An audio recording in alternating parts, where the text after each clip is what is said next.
Hi everyone, this is Ashwini. Welcome to my YouTube channel. കുറച്ചധികം ദിവസമായി video ചെയ്തിട്ട് ഞാൻ ഒരു 2024 റിഫ്ലക്ഷൻ ചെയ്യണമെന്ന് വെച്ചാൽ കുറച്ചധികം ദിവസമായി. Today it's 30th December. ഇനി ഒരു നൈറ്റ് കൂടെ കഴിഞ്ഞ ന്യൂ ഇയേഴ്സ് ഈവ്. 2024 ഒരുപാട് കാര്യങ്ങൾ സംഭവിച്ചു. ഒരുപാട് കാര്യങ്ങൾ, നല്ലതും ചീത്തയും. There was a lot of ups and downs throughout the year. So ഇന്ന് ഞാൻ വിചാരിച്ചു ഇതൊക്കെ നിങ്ങളോടൊന്ന് ഷെയർ ചെയ്യാം. 2024 തുടങ്ങുമ്പോൾ I was still at my college. ഞാൻ എൻ്റെ ലാസ്റ്റ് സെമസ്റ്റർ നടന്നുകൊണ്ടിരിക്കുകയാണ്. സോ ലാസ്റ്റ് സെമസ്റ്റർ എന്ന് പറയുമ്പോൾ ജാനുവരി, ഫെബ്രുവരി, മാർച്ച്, ഏപ്രിൽ 3-4 മാസം എൻ്റെ ഫൈനൽ സെമസ്റ്ററാണ്. ഇപ്പം ജാനുവരി സമയത്ത് എനിക്ക് ലാസ്റ്റ് സെമസ്റ്റർ നമുക്കൊരു ഓപ്ഷൻ കൂടെ ഉണ്ടായിരുന്നു. ഞങ്ങൾക്ക് കോപ്പ് ഉണ്ടായിരുന്നു. അപ്പോൾ കോപ്പ് നമുക്ക് പെയ്ഡായിട്ടൊരു ഓപ്ഷനും കൂടെ ഉണ്ടായിരുന്നു. അപ്പം നമ്മളുടെ എംപ്ലോയറിനെ നമ്മൾ തന്നെ കണ്ടുപിടിക്കണം. കോളേജ് ഹെൽപ്പ് ചെയ്യില്ല. ഇന്റർവ്യൂ ഒന്നും ക്ലിയർ ചെയ്യാനോ അങ്ങനെയൊന്നും. നമ്മൾ തന്നെ ഒരു പെയ്ഡ് എംപ്ലോയറെ കണ്ടുപിടിച്ചിട്ട് അവരുടെ വർക്ക് ചെയ്യണം. സോ എൻ്റെ 2024 തന്നെ തുടങ്ങുന്നത് ഒരുപാട് ടാസ്കുകളായിട്ടാണ്. ഒത്തിരി ടാസ്കുകളുണ്ടായിരുന്നു. I have given 8 interviews. December മാസം തുടങ്ങി ഞാൻ ഒരുപാട് ഇന്റർവ്യൂസ് ഒക്കെ കൊടുത്തു. എനിക്ക് തോന്നുന്നു ജാനുവരി തുടക്കത്തിൽ ഫസ്റ്റ് വീക്കിൽ തന്നെ എനിക്ക് 2-3 ഓഫർ ലെറ്റേഴ്സ് വന്നിരുന്നു. ഒന്ന് വന്നത് നയഗ്ര സ്കൂൾ ബോർഡിന്റെ ഓഫർ ലെറ്റർ ആയിരുന്നു. Niagara district school public school ബോർഡിന്റെയും മറ്റൊന്ന് കാത്തലിക് സ്കൂൾ ബോർഡിന്റെയും. നമ്മൾക്ക് പഠിച്ചുകൊണ്ടിരിക്കുന്ന സമയത്ത് തന്നെ വർക്ക് ചെയ്യാന്നുള്ളൊരു ഓപ്ഷൻ ഉള്ളത് കൊണ്ട് ഫുൾ ടൈം ആയിട്ട് വർക്ക് ചെയ്യാൻ പറ്റില്ല. ഫുൾ ടൈം എന്ന് വെച്ച് കഴിഞ്ഞാൽ തിങ്കൾ മുതൽ വെള്ളി വരെ ഒരു 8 മണിക്കൂർ ജോലി ചെയ്യാനുള്ള ഒരു ഓപ്ഷൻ അല്ല. ആകെ തന്നിരിക്കുന്ന 2 ദിവസങ്ങളാണ്. ട്യൂസ്ഡേയ്സും തേഴ്സ്ഡേയ്സും മാത്രം നമുക്ക് വർക്ക് ചെയ്യാൻ പറ്റും. അപ്പോൾ ഞാൻ അങ്ങനെ വർക്ക് ചെയ്യാമെന്ന് വിചാരിച്ചു. ഞാൻ അങ്ങനെ ഒരുപാട് സോർട്ട് ചെയ്ത് നമുക്ക് ആ സമയത്ത് എനിക്ക് ഒരുപാട് ലിമിറ്റേഷൻ ഉണ്ടായിരുന്നു. ആ സമയത്ത് എൻ്റെ അടുത്ത് കാറില്ലായിരുന്നു. അപ്പം കാറും ഒരു ജോലി ഇവിടെ കണ്ടെത്തുന്നതും വളരെ കോഡിപ്പെൻഡന്റ് ആണ്. കാറില്ലെങ്കിൽ ഞാൻ ഈ പറഞ്ഞ ഈ 8 ഇന്റർവ്യൂസും ഞാൻ അറ്റൻഡ് ചെയ്തില്ല. അവർ ആദ്യം ചോദിച്ച ചോദ്യം ഇത് തന്നെയാണ്, കാറുണ്ടോ, എങ്ങനെ ട്രാൻസിറ്റ് ചെയ്യാൻ പറ്റും, അങ്ങനെയൊക്കെയുള്ള ചോദ്യങ്ങളായിരുന്നു. അപ്പോൾ മെയിനായിട്ട് ഞാൻ കൂടുതൽ ഫോക്കസ് ചെയ്തത് സ്കൂൾ ബോർഡായിരുന്നു. സ്കൂൾ ബോർഡാണെങ്കിൽ ഇവിടെ കാഷ്വൽ പൊസിഷൻ എന്നൊക്കെ പറഞ്ഞിട്ടൊരു പരിപാടിയുണ്ട്. അതായത് സ്കൂളിൽ നമുക്ക് വർക്ക് ചെയ്യാൻ പറ്റും. ഏതെങ്കിലും അവിടുത്തെ പെർമനന്റ് എംപ്ലോയീസ് അവർ ഓഫ് ആവുകയാണെങ്കിൽ അവരുടെ ഓഫ് ഞാൻ കാഷ്വലായിട്ട് പൊസിഷനിൽ ജോലി ചെയ്യുന്ന സമയത്ത് നമ്മൾ ഒരു ആപ്പ് ഉപയോഗിക്കുന്നുണ്ട്. അതിനകത്ത് ഇങ്ങനെ പോപ്പ് ചെയ്യും, ഈ സ്കൂളിൽ ഇത്രയും എംപ്ലോയീസ് ഇവിടെ ഓഫാണ്, നമുക്ക് വേണമെങ്കിൽ ഷിഫ്റ്റ് പിക്കാം. അപ്പം എനിക്ക് ഏറ്റവും കൺവീനിയൻ്റ് ആയിട്ടുള്ളൊരു ഓപ്ഷൻ ആയിരുന്നു അത്. കാരണം ട്രാൻസിറ്റിന്റെ വലിയ ബുദ്ധിമുട്ട് വരുന്നില്ല. എനിക്ക് ടൗണിൽ തന്നെ, അതായത് നമ്മൾ ചൂസ് ചെയ്തിട്ട് ഷിഫ്റ്റ് ചെയ്യാം. അപ്പോൾ ന്യൂ ഇയർ തുടങ്ങിയത് തന്നെ എനിക്ക് വളരെ ഒരു ഹാപ്പി ആയിരുന്നു. വിചാരിച്ച കാര്യങ്ങളൊക്കെ ഓൾമോസ്റ്റ് കുഴപ്പമില്ലാതെയൊക്കെ നടക്കാൻ പറ്റി. കാരണം ഏകദേശം ഒരു 8 ഇന്റർവ്യൂ അറ്റൻഡ് ചെയ്തതിൽ എല്ലാം പോസിറ്റീവ് റിസൾട്ട് തന്നെയാണ് ഉണ്ടായിരുന്നത്. പിന്നെ ഈ പറഞ്ഞ പോലെ ട്രാൻസിറ്റിന്റെ ഒരു ഇഷ്യൂ വന്നതുകൊണ്ട് കാറും മാത്രം പോരാ, ഇവിടെ 1 million അല്ലെങ്കിൽ $2 million നമ്മൾ ഇൻഷുറൻസും കാറിനോടൊപ്പം തന്നെ എടുക്കണം. അപ്പൊ ആ ഒരു പ്രയോറിറ്റി ഉള്ളതുകൊണ്ട് മാത്രം എനിക്ക് ചില ഓഫർ ലെറ്റർ അക്സെപ്റ്റ് ചെയ്യാൻ പറ്റിയില്ല. അവർ തന്നെ പറഞ്ഞു കോളേജ് കഴിഞ്ഞതിന് ശേഷം ഒന്നുകൂടെ അപ്ലൈ ചെയ്യൂ എന്നൊക്കെ പറഞ്ഞിട്ടൊക്കെ ഉള്ള ഒരു ഇതായിരുന്നു. അപ്പം എനിക്ക് വളരെ സ്മൂത്ത് ആയിട്ടൊരു ട്രാൻസിഷൻ ആണെന്ന് വേണമെങ്കിൽ പറയാം. കോളേജ് തുടങ്ങി കോളേജിലേക്കുള്ള എല്ലാ ഫീസും ഞാൻ 3rd സെമസ്റ്റർ തുടക്കത്തിൽ തന്നെ അടച്ചു. അപ്പം എനിക്ക് ഏത് തരത്തിലുള്ളൊരു ലയബിലിറ്റിയും ഇല്ലാതെ അങ്ങനെയാണ് 2024 സ്റ്റാർട്ട് ചെയ്യുന്നത്.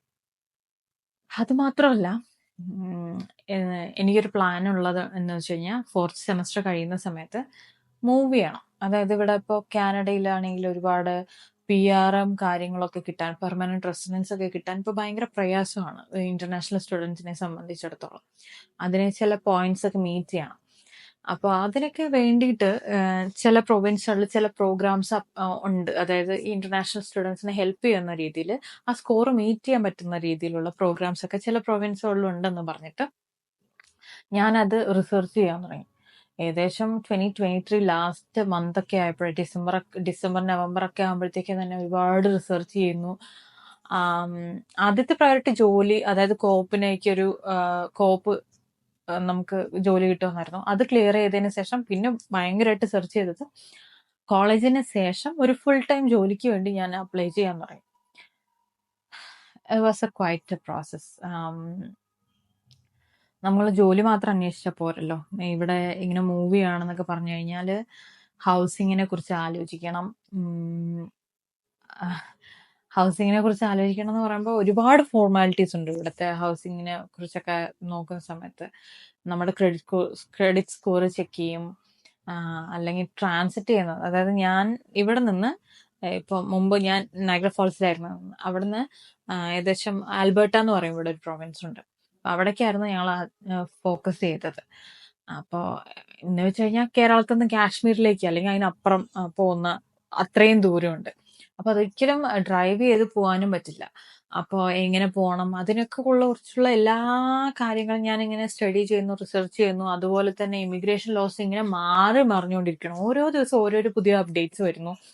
കുറെ പേര് ഇന്റർനാഷണൽ സ്റ്റുഡൻസിനെ നാട്ടിലേക്ക് തിരിച്ചയക്കുന്നു എന്ന് പറയുന്നു, അല്ലെങ്കിൽ ചില ക്രൈറ്റീരിയസ് ഒന്നും മീറ്റ് ചെയ്യാതെ പല പ്രശ്നങ്ങളും ഒക്കെ ഉണ്ടായിരുന്നു ആ സമയത്ത്.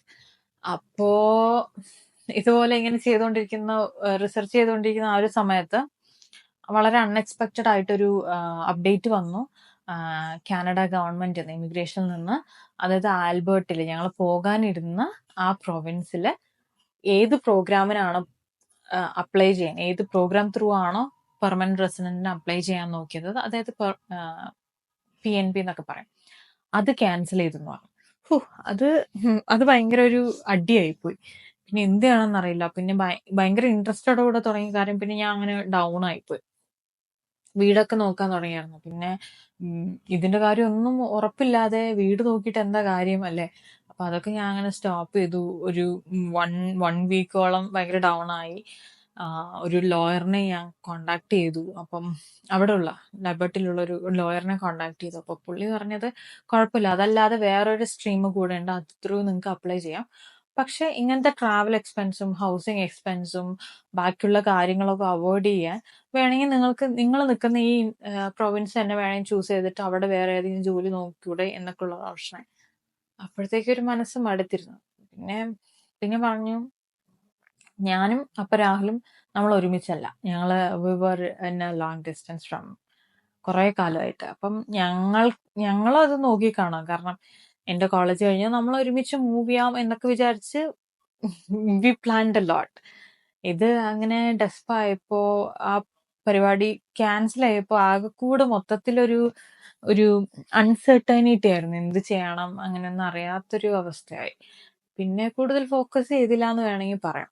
പിന്നെ നമ്മളുടെ ഇടയിൽ നമ്മൾ തീരുമാനിച്ചു, ശരി എന്ത് തന്നെ വന്നാലും ശരി, മുന്നോട്ട് വെച്ച കാലം മുന്നോട്ട് അങ്ങനെ തന്നെ പോകാം. അപ്പൊ അതിനു വേണ്ടിയിട്ട് ഫിനാൻഷ്യലി ഒക്കെ സേവ് ചെയ്യാൻ തുടങ്ങി. എന്തൊക്കെയായാലും ശരി, കോളേജ് കഴിയുന്നു. ഏപ്രിലാണ് എനിക്ക് എക്സാം ഉള്ളത് കേട്ടോ. ഏപ്രിൽ 3rd വീക്കോടുകൂടെ എൻ്റെ എക്സാം കഴിയുന്നു. അപ്പം ഏപ്രിൽ 4th വീക്ക് എല്ലാ ജോലിയിൽ നിന്നും ഒക്കെ റിസൈൻ ചെയ്തിട്ട് ലാസ്റ്റ് മന്ത്, അതായത് ഏപ്രിൽ ലാസ്റ്റ് വീക്കോടുകൂടെ മൂവ് ചെയ്യാന്നൊക്കെ പറഞ്ഞ് ഇങ്ങനെ ഇരിക്കുകയാണ്. അങ്ങനെ ഫെബ്രുവരിയും ഒരു അടിപൊളി മന്തായിരുന്നു. മാർച്ച് എൻ്റെ ബർത്ത് മന്താണ്. അതും അടിപൊളിയായിട്ട് പോയി. അപ്പൊ കോളേജൊക്കെ കഴിയുന്നതിന്റെ ഒരു ത്രില്ലാണ്. കാരണം കോളേജ് പീരീഡ് എന്ന് പറഞ്ഞാൽ ആസ് ആൻ ഇന്റർനാഷണൽ സ്റ്റുഡന്റിന് കോളേജ് സ്റ്റുഡന്റ് പീരീഡ് എന്ന് പറയുന്നത് ഒട്ടും ഈസി അല്ല. നമ്മള് കോളേജ് എന്നും അസൈൻമെന്റ്സ് ഉണ്ടാവും. ഒരു 4, 5, 6 അസൈൻമെന്റ്സ് കാണും.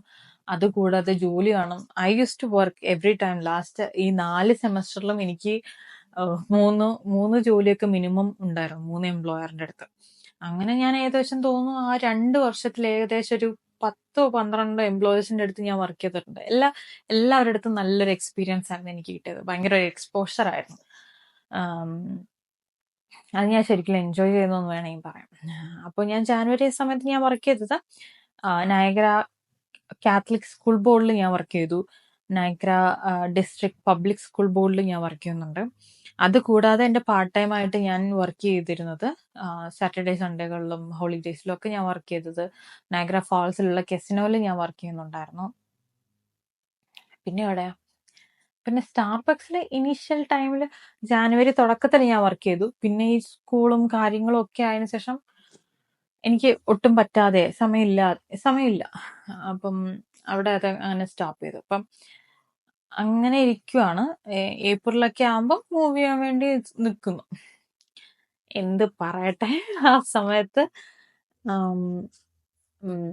മൂവ് ചെയ്യാൻ ഇരിക്കുന്നതിന്റെ ഒരു 10 ദിവസം മുന്നേ എന്നെ ഒരാൾ വിളിക്കുകയാണ്. വേറെ ആരുമല്ല, രാവിലെ വിളിച്ചിട്ട് പറയാണ്, ഞാനൊന്ന് വീണു ഹോസ്പിറ്റലിലാണെന്ന് പറഞ്ഞ സ്മൈലി ആയിട്ട് ഒരു സെൽഫി ഒക്കെ എനിക്ക് അയച്ച് തന്നു. അപ്പൊ നമ്മൾ അന്ന് ഭയങ്കര ജോക്കായിട്ട് എവിടെ പോയി ഇങ്ങനെ പറ്റിയല്ലോ എന്നൊക്കെ പറഞ്ഞിട്ട് ഇങ്ങനെ തമാശ ഇതായി. ഇവിടത്തെ ഒരു ഹെൽത്ത് കെയർ സിസ്റ്റം തന്നെ അത് പ്രത്യേകിച്ച് പറയേണ്ട ആവശ്യമില്ല. അന്ന് ആംബുലൻസിൽ കൊണ്ടുപോയി പ്രൈമറി ഒരു ചെക്കപ്പ് നടത്തി ഒരു കുഴപ്പമില്ല എന്ന് പറഞ്ഞ ഒരു മരുന്ന് പോലും കൊടുക്കാതെ തിരിച്ചു വന്നു. ഏപ്രിലാണ്. പിന്നെ ഞാൻ ഒരു 2-3 ദിവസം കഴിഞ്ഞ് എന്റെ വിഷു വന്നു. അപ്പോഴത്തേക്കും വിഷുവിന് ഞാൻ ഐ വിസിറ്റഡ് ഹിം. സോ അന്ന് വിസിറ്റ് ചെയ്ത സമയത്ത് കാര്യങ്ങൾ കുറച്ചുകൂടെ മോശമായി. രാവിലെ നടക്കാൻ പറ്റുന്നില്ല, ഒരാളുടെ സപ്പോർട്ട് ഇല്ലാതെ എണീക്കാൻ തന്നെ പറ്റില്ല. അങ്ങനെ ഒരു സിറ്റുവേഷനായി. ഡോക്ടേഴ്സ് ഇവിടുത്തെ ഒന്നും പറയാത്തതാണ് നമ്മളെ കൂടുതൽ പീഡിപ്പിച്ചത്. എന്താണ് ഡയഗ്നോസ് ചെയ്യുന്നില്ല, ഡയഗ്നോസ് ഒന്നും ചെയ്തിട്ടില്ല. കാല് ഭയങ്കരമായിട്ട് വന്നു, മുട്ടിലാണ് ഇഞ്ചുറി ഉണ്ടായത്. മുട്ട് ഭയങ്കരമായിട്ട് വന്ന് ഇൻഫ്ലമേറ്റ് ചെയ്തു. എന്താ ചെയ്യേണ്ടെന്നറിയില്ല. ഇവിടെ നമുക്ക് ഒന്നിനും ഒരു സഹായം ഇല്ല. അതാണ് വേറൊരു അവസ്ഥ. പിന്നെ നാട്ടിലൊക്കെ കോണ്ടാക്ട് ചെയ്തപ്പോഴും ഇതിങ്ങനെ വെച്ചുകൊണ്ടിരിക്കേണ്ട എന്നുള്ളൊരു അഭിപ്രായം വന്നുകൊണ്ട് ഞാന് വിഷുവിന്റെ അടുത്ത ദിവസം രാവിലെ ട്രാവൽ ചെയ്ത് നിന്നാണ്. ആ പ്ലാൻ അങ്ങ് അവിടെ നിർത്തിയിട്ട് I took him to the hospital. അപ്പൊ നമ്മൾ പ്രത്യേകിച്ച് പറഞ്ഞു, ഞങ്ങൾക്ക് MRI എടുക്കണം. പേഷ്യന്റ് ഡോക്ടറോട് പറയാണേ നമ്മൾക്ക് MRI എടുക്കണം എന്ന് പറയണം. ഇവിടുത്തെ ഒരു സിസ്റ്റം എങ്ങനെയാണ്, ഫ്രീ മെഡിക്കൽ എന്നൊക്കെ പറയും, ബട്ട് അത് വേറൊരു വിഷയം. അതിനെക്കുറിച്ച് എനിക്ക് കൂടുതൽ പറയാതിരിക്കുന്നതായിരിക്കും നല്ലത്. അപ്പൊ നമ്മൾ MRI എടുക്കണം, നമുക്ക് സ്കാനിങ് വേണം, എക്സ്റേ എടുക്കണം എന്നൊക്കെ പറയാണ്. ഓക്കെ, ഡോക്ടർ സമ്മതിച്ചു എടുക്കാന്ന് പറഞ്ഞു. അപ്പോയിന്റ്മെന്റ് എടുക്കണം. സോ അപ്പോയിന്റ്മെന്റ് എപ്പോഴത്തേക്കാണെന്ന് വെച്ചാൽ ഇറ്റ് വാസ് ആഫ്റ്റർ 4 months. കാല് ഒടിഞ്ഞോ ഇല്ലയോ എന്ന് നമുക്കറിയില്ല. നമുക്ക് അപ്പോയിന്റ്മെന്റ് തന്നത് 4 മാസത്തിന് ശേഷം. 4 മാസത്തിന് ശേഷം ഈ ഒടിഞ്ഞ കാല് വെച്ച് നമ്മൾ എന്ത് ചെയ്യാൻ അല്ലേ? അപ്പൊ മനസ്സിലായി. നമ്മള് ഡോക്ടറോട് വളരെ ഫ്രാങ്കായി സംസാരിച്ചു. 10 days ഇൻ എ വീക്ക് ഞങ്ങൾ ഇങ്ങനെ ട്രാവൽ ചെയ്യാൻ ഇതാവുകയാണ്. ആ സമയത്ത് എനിക്ക് ലൈസൻസ് ഉണ്ട്, ഞാൻ റോഡിൽ വണ്ടി ഓടിച്ചിട്ടേ ഇല്ല. അപ്പൊ ഇത്രയും ദൂരം, അതായത് എത്ര മൈൽസ് ആണെന്ന് എനിക്ക് പറയാലോ, മേ ബി എത്ര മൈൽസ്, 1500 kilometers 2000 kilometers 2000 kilometers അങ്ങനെ എന്തോ ഒരു റേഞ്ച് ആയിരുന്നു. സോറി, അത്രയും. ഞാൻ ഹൈവേ എന്നൊക്കെ പറഞ്ഞാൽ ഭയങ്കര നമ്മൾ സ്പീഡിൽ ഓടിക്കേണ്ട സ്ഥലമാണ്. ഞാൻ റോഡിൽ ഇതുവരെ വണ്ടി എടുത്തിട്ടില്ല. അപ്പം എന്നെ മാത്രം റിലേ ചെയ്ത് എങ്ങനെ ഇത്രയും ദൂരം ട്രാവൽ ചെയ്യും? ജോലി അവിടെ നിന്ന് ഒരുപാട് അന്വേഷിച്ചു തുടങ്ങി. നവംബർ മുതൽ ഏകദേശം ഏപ്രിൽ അവസാനം വരെ ഞാൻ ജോലി അന്വേഷിക്കുന്നുണ്ട്. ഒരു ദിവസം 4-5 ആപ്ലിക്കേഷൻ വെച്ചൊക്കെ അപ്ലൈ ചെയ്യുന്നുണ്ട്. എനിക്ക് ഇതുവരെ ഒന്നും പോസിറ്റീവ് റെസ്പോൺസ് വന്നിട്ടില്ല. അതും ഒരു പേടിയുണ്ട്. കാനഡയിൽ ഇപ്പൊ ഒരു എക്കണോമിക് സ്റ്റാറ്റസ് വെച്ച് നോക്കുവാണെങ്കിൽ ആർക്കും ജോലിയില്ല. അതാണ് പേടിപ്പിക്കുന്നത്. അപ്പൊ ഒരാളുടെ ഇൻകം നിന്നുപോയി, ഒരാൾക്ക് വയ്യ. ഇനി അത് കൂടുതൽ നമ്മളത് കാര്യമാക്കാതെ ട്രാവൽ ചെയ്തു. അവിടെ പോയി കിടപ്പിലായി കഴിഞ്ഞു കഴിഞ്ഞാൽ മൊത്തത്തിലുള്ള സ്റ്റെബിലിറ്റി, ഞങ്ങള് സേവ് ചെയ്ത് വെച്ചതും എല്ലാം അങ്ങ് ഇല്ലാതെ ആവുന്നുള്ള ഇത് ഓരോ ദിവസം കഴിയുന്നതോറും ബുദ്ധിമുട്ടായി. ഞാൻ അവിടെ നിന്നിരുന്ന ആ സമയത്ത് എന്റെ ലാൻഡ് ലോഡിനോട് ഞാൻ നോട്ടീസ് പീരീഡ് കൊടുത്തു. നോട്ടീസ് പീരീഡ് കൊടുക്കാന്ന് പറഞ്ഞു കഴിഞ്ഞാൽ വിത്തിൻ 30 days ഞാൻ വീട്ടിൽ നിന്ന് ഇറങ്ങും എന്ന് പറയും. അപ്പൊ അവര് ലാൻഡ് ലോഡ്സ് പുതിയ ഒരു ടെനൻസിനെ എന്നെ റീപ്ലേസ് ചെയ്ത് വേറെ ആൾക്കാരെ നോക്കി തുടങ്ങും. അങ്ങനെ നോക്കിക്കൊണ്ടിരിക്കുകയാണ്. ഇത് നമ്മൾ പ്രതീക്ഷിക്കുന്നില്ലല്ലോ. 10 ദിവസത്തിൽ നമ്മൾ പോകുമെന്ന് പറയുന്നത് 10 ദിവസത്തിൽ പോക്ക് നടന്നില്ല. എനിക്ക് 10 ദിവസം കഴിഞ്ഞ് കഴിഞ്ഞാൽ വീടില്ല. അതാണ് എന്റെ സിറ്റുവേഷൻ ഉണ്ടായിരുന്നത്. അവിടെ നിന്നിരുന്ന ഒരു ലാൻഡ് ലോഡ് എന്ന് പറഞ്ഞാൽ ഭയങ്കര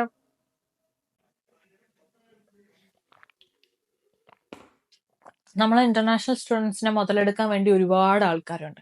അതുപോലെ ഒരു ലാൻഡ് ലോഡ്സ് ആയിരുന്നു അവരും. ആ ഒരു പർട്ടിക്കുലർ ആൾക്കാരെന്ന് മാത്രമല്ല, ഒട്ടുമിക്ക സ്ഥലത്ത് ഞാനത് കണ്ടിട്ടുണ്ട്. പ്രത്യേകിച്ച് ഇമിഗ്രൻസ് തന്നെയാണ് ആക്ച്വലി ഫൂൾ ചെയ്യുന്നത് തോന്നുന്നു. അവര് വേറൊരു ടെനന്റിനെ നോക്കി എന്നൊക്കെ പറഞ്ഞു. അപ്പം എനിക്ക് 10 ദിവസത്തിന് ശേഷം വീട് വേറെ മാറണം. 10 ദിവസത്തിൽ എവിടെ ഇറങ്ങിപ്പോകും? ഇവിടെ ഒരാൾ പരിചയമില്ല. ഒരാളുടെ അടുത്ത്, കൂട്ടുകാരുടെ അടുത്ത് നിൽക്കാൻ പറ്റുമോ? അങ്ങനെ ഒരു സിറ്റുവേഷൻ അല്ല ഇവിടെ. നമ്മൾ ഒരാളെ ഒരു വീട്ടിലേക്ക് ചെല്ലുന്ന സമയത്ത് അവിടെ ലീസ് എഴുതണം. ലാൻഡ് ലോർഡും ടെനന്റും തമ്മിലൊരു എഗ്രിമെന്റ് ഉണ്ട്. അങ്ങനെയൊക്കെ പല പ്രോസസ്സ് ഉണ്ട്. അതൊന്നും നടക്കില്ല. പിന്നെ വിചാരിച്ചു നയഗ്ര ഫോൾസ് ആയതുകൊണ്ട് അവിടെ എയർബിഎൻപികൾ ഒരുപാടുണ്ട്. അപ്പൊ അങ്ങനത്തെ ഒരു ഓപ്ഷൻ നോക്കാന്ന് വിചാരിച്ച് 10 ദിവസത്തിന് ശേഷം ഞാൻ അങ്ങനെ മാറി. അങ്ങനെ മെയ്, ജൂൺ, ജൂലൈ 3 മാസം, സെപ്റ്റംബർ 4 മാസം ഞാൻ 4 വീടുകളിലാണ് നിന്നത്. അതൊരു വല്ലാത്തൊരു ടൈമായിരുന്നു എനിക്ക്.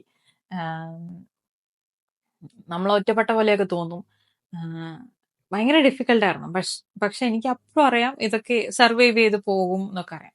ഒരു സൈഡിൽ ഇങ്ങനെ ഒരു സ്റ്റോറി നടക്കുന്നു, മറ്റൊരു സൈഡിൽ രാഹുലിന് ഇവിടെ നിന്നിട്ട് ട്രീറ്റ്മെന്റ് കാര്യങ്ങൾ കിട്ടില്ല എന്ന് ഉറപ്പായി. അവർ എഴുതി തന്ന വെറും പാരസെറ്റമോളാണ്.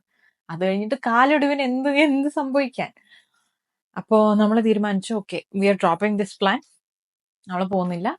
He need treatment. അപ്പൊ നാട്ടിൽ പോകണം. നാട്ടിൽ പോകണമെങ്കിൽ എന്താ, നമുക്ക് ടെമ്പററി വിസ എന്ന് പറഞ്ഞൊരു സംഭവം വേണം. ഞങ്ങൾ സ്റ്റുഡന്റ് ആയതുകൊണ്ട് അത് ഇല്ലായിരുന്നു. അത് ആദ്യം അപ്ലൈ ചെയ്യണം. പാസ്പോർട്ട് അയച്ചു കൊടുക്കണം. പാസ്പോർട്ട് തിരിച്ച് കിട്ടിയിട്ട് ട്രാവൽ ഡേറ്റ്, നമ്മൾ ഫ്ലൈറ്റ് ബുക്ക് ചെയ്യണം. 1 മാസം ശരിക്കും എടുത്തു അതിന്. അപ്പോഴത്തേക്കും മെയ് ഒരു മിഡ് വീക്ക് ആകുമ്പോഴത്തേക്കും ഹി ട്രാവൽ ബാക്ക്. അപ്പൊ ഞാൻ വേറെ വീട്ടിലാണ്. അപ്പോഴും എനിക്കറിയില്ല, ഓക്കെ, മെയില് ഞാൻ വിചാരിക്കണം, ഓക്കെ, പോയി കഴിഞ്ഞിട്ട് കാലിൽ എന്തെങ്കിലും ഒരു ബാൻഡേഡ് ഒക്കെ ഇട്ടിട്ട് തിരിച്ചു വരുമായിരിക്കും 1 മന്ത്. അപ്പൊ 1 മന്തിലെ കാര്യമല്ലേ. അപ്പൊ 1 മന്തിന് ശേഷം ആൽബർട്ട് തന്നെ പോണോ എന്നൊക്കെ വിചാരിച്ച് ഇങ്ങനെ ഒരു പ്ലാൻ ഇല്ലാതിരിക്കുകയാണ്. മെയ്യും അങ്ങനെ കഴിഞ്ഞു.